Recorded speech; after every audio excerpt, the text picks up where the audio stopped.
Dan main tackle sesama kawan sudah melakukan chip nali ke depan supaya solid baik partai Aceh maupun partai Nanggro Aceh. Karena lagi Walid merasa pegah politik bersama kawan, teman makan teman. Kalau teman makan teman, kun Walid merasa you tak akan selamat dunia dan akhirat. Assalamualaikum warahmatullahi wabarakatuh, saudara-saudara sekalian. Mbak kesempatannya kita akan respon ataupun akan bahas singkat tentang dua buah partai lokal di Aceh. Yang satu adalah Partai Raya dan yang satu itu memang pecahan daripada Partai Aceh, yaitu yang pertama PA yang Raya, yang kedua PNA juga pecahan daripada Partai Aceh. Teman dah pegang yang pertama sorotan tentang Partai Aceh yang selalu gonta-ganti ketua di PRA, dan yang kedua PNA yang ditolak kasasi oleh Mahkamah Agung. Saudara memandum, Partai Aceh adalah partai pemenang pemilu melalui pemilu Heaga berturut-turut di Aceh. Pileg Heaga berturut-turut dimenangkan Partai Aceh dan otomatis kedua hidup oleh Partai Aceh. Periode yang kelihnya dalam sebuah periode Partai Aceh Heaga gantung ketua yang pun Dahlan Jamaluddin, kemudian pertengahan daripada Jalan Jamaluddin gantung dengan Pun Yaya daripada DP 5 Aceh Utara. Kemudian si Jun menjabat Pun Yaya ataupun lebih baju tek dan tolong dengan Zulfadli ataupun Abang Tamalanga, sehingga oleh pengamat dinilai Partai Aceh ini adalah partai yang rapuh. Yaat gantung kedua dengan alasan yang hanya jelas, dengan kesalahan yang hanya jelas. Yang menurut pengamat politik daripada Universitas Malikus Saleh Lut Mawe, di mana statement daripada pengamat politik Universitas Malikus Saleh Lut Mawe, pergantian ketua di PRA tanpa indikator kesalahan yang jelas, sehingga kita beropini dan banyak kalangan beropini. Arti beropini ini tidak menuduh, hanya beropini bahwa ada permainan politik di dalam politik, artinya permainan politik di dalam sesama kawan.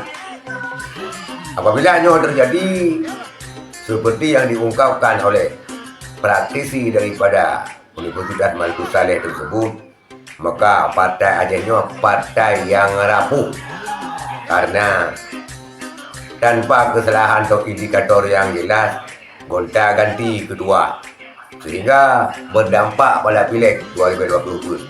Karena apalagi pergantian daripada DPRA ataupun daripada Pun Yaya menjelang pemilu, karap-karap pemilu. Anak kesabaran bakalan dengan tahu puronya hari pileg singoh dengan tahu. Anak kesabaran sampai teruan egenan sehingga nilai Partai Aceh partai yang rapuh menggonta-ganti kedua DPRA-nya tanpa indikator dan kesalahan yang jelas. Kemudian saudara sekalian, PNA bisa boleh kaya tiruh seri pilodro katrip antara kubu daripada Tiung dan kubu Irwandi.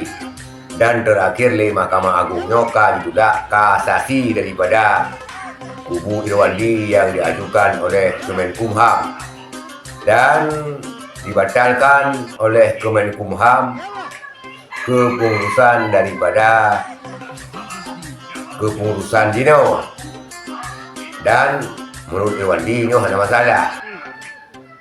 Kau dibekukan, kau dibekukan, kau tolak kasasi, kau tolak. Jadi karena ditolak kasasi oleh Mahkamah Agung, tentu kembali kepada hasil daripada akta yang awal 2017. Dan akta yang awalnya kedua Irwandi Yusuf dan Misran Fuadi Isyid. Yang perlu ada pegah kenyan nyokuh kisruh sabi kedero.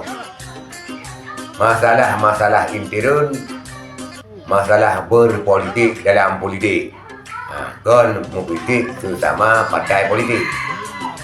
Partai Aceh mempunyai masalah intern, politik dalam politik, dan juga partai PNA mempunyai masalah intern politik dalam politik. Berpolitik sesama kawan, bukan berpolitik sesama rival daripada partai politik. Nyo halnya sering kanyo kalen baik di Parnas maupun di Parlau. Kesimpulan kedanyo menurut Kemal Pasar Pegah bahwa partai Aceh nyo partai yang rapuh karena hana indikator yang jelas. Hal yang terjadi cik lebih-lebih lomba partai PNA pada Nanggro Aceh. Kisruh susama nyo sama dengan bantuan mempunyai kerapuhan. Dan kita berharap kerapuhannya bahwa nyo memang karapuh dan mereka sampai ancu mendadak lagi tupung menjadi abu dan mereka sampai itu tingkat yang demikian. Dan tackle sesama kawan nyo dan mereka cip nali ke depan supaya solid baik partai Aceh maupun partai Nanggro Aceh. Karena lagi Walid merasa pegah politik bersama kawan, teman makan teman. Kalau teman makan teman, kun Walid merasa you tak akan selamat dunia dan akhirat. Kita harapkan kisruh daripada partai lokalnya baik sampai terjadi sehingga partai lokal yang ada di Aceh gada hilang tanpa jejak. Sekian, terima kasih. Assalamualaikum warahmatullahi wabarakatuh.